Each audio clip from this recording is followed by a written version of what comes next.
വന്നപ്പോൾ കണ്ട പോലീസും ആൾക്കാരൊക്കെ നിറയെ നിൽക്കുന്നു. അപ്പോഴാണ് അറിയുന്നത് ഇവിടെ അയാളെ കൊണ്ടുവന്ന് അടക്കിയത്. 3:30 മണിക്കാണ് കർമ്മം നടത്തിയെന്ന് കൗൺസിലർ വിളിച്ച് ഇവൻ പറഞ്ഞു. ഈ രാജസേനൻ ഇവ ഇതിനകത്ത് എന്തൊക്കെയാണ് ചെയ്യണം എന്നുള്ളത് നമുക്ക് ഒരു കോവിൽ വെച്ചിട്ടുണ്ടെങ്കിൽ നമുക്ക് അറിയേണ്ടി വരും ഇതിനകത്ത് എന്തൊക്കെയാണ് ചെയ്യണം. ഇത് കള്ളനോട്ടടിയെല്ലാം ഉണ്ടാകുന്ന ആർക്കും അറിയാം. ആർക്കും ചുരിദാറിട്ടൊന്നും വരാൻ പാടില്ല. കൊച്ചു പിള്ളേർക്ക് സാരി ഉടുക്കണം, അല്ലെങ്കിൽ പട്ടുപാടണം, ആണുങ്ങൾ ഉടുപ്പിട്ടോണ്ട് കയറാൻ പാടില്ല. ഈ കോവിൽ ഇഷ്ടം പോലെ പൈസ കൊടുത്തു ഞങ്ങൾ. പൈസയും സിമന്റും പൂജയും എല്ലാം ഇഷ്ടം പോലെ.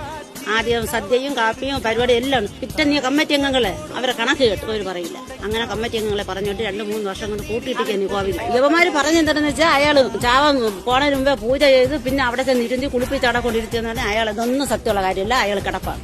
അയാൾ വെളിയിൽ സൂര്യോദയം കാണാൻ അയാളെ കൊണ്ട് പറ്റുന്നില്ല. അങ്ങനെ കിടന്ന ആളാണ് യുവമാര് പറയുന്നത്. ഒരു ചാവാൻ പോണ ഒരാളെ ഷുഗറിന്റെ ബിപിന്റെ ഗുളിക കഴിച്ചിട്ടാണ് ചാവണത്. ചാവാതിരിക്കല നമ്മൾ ഗുളിക കഴിക്കുന്നത്. അപ്പൊ ഇയാൾ അവിടെ ചെന്ന് കുളിക്കാതിരിക്കാൻ വേണ്ടി ഗുളിക കഴിച്ചോണ്ടാ പോകാം. നിങ്ങളൊന്ന് ആലോചിച്ച് നോക്കി.